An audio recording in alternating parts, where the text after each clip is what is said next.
Yeah, it's been quite some time since we started with Dynamic Creative, and we're actually here in Cannes in 2016, I believe, when you interviewed me.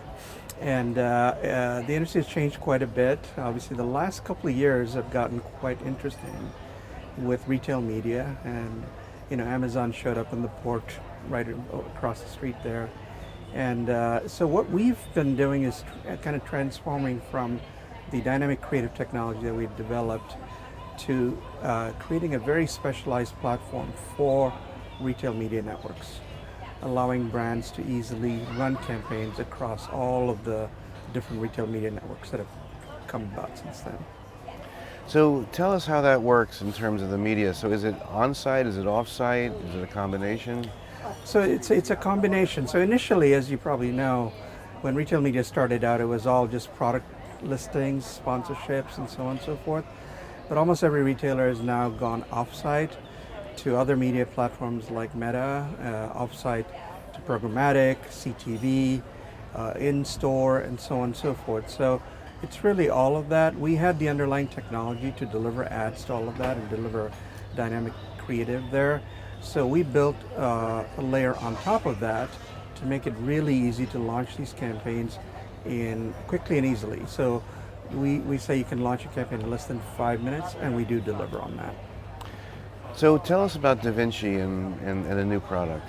Yeah, so DaVinci basically, what we realize when we look at retail media is, first off, every retailer has their own formats, their own specs, and all the different channels that they run on, right? And so you're producing creative not once to run across all the retail media networks, but over and over and over again, right? So that creates a huge burden for brands to be able to recreate the same ad. And now you've got product content in it, offers in it, and so on. So it becomes a huge burden for them. So what we did is we said, well, what if we created a number of pre-approved, predefined templates? So think of Amazon templates, Walmart templates, Kroger templates, etc. Made them available to the brand, and they could then swap in their product content, tie it to first-party audiences that each of the retailers have, and launch it.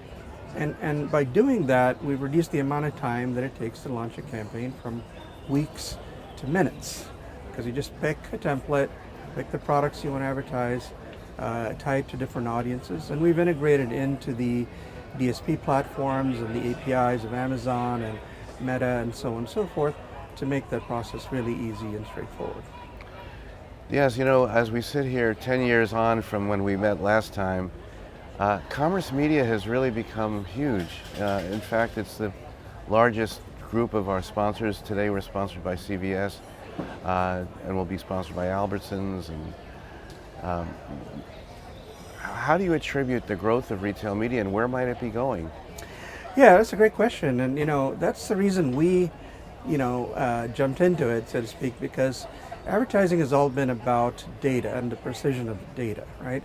So you had search data from Google, and Google obviously is a very large company. Then you had social data or demographic data from Meta, and so I see retail media as a third wave, where product purchase data or transaction data, which is basically the most precise, and frankly that's what brands are looking for. What did you buy? What have you bought in the past? Which brands are your favorites, and so on. So that data, harnessing that data and tying it into advertising, I think is the future, right? And that's why retail media and commerce media are growing so fast.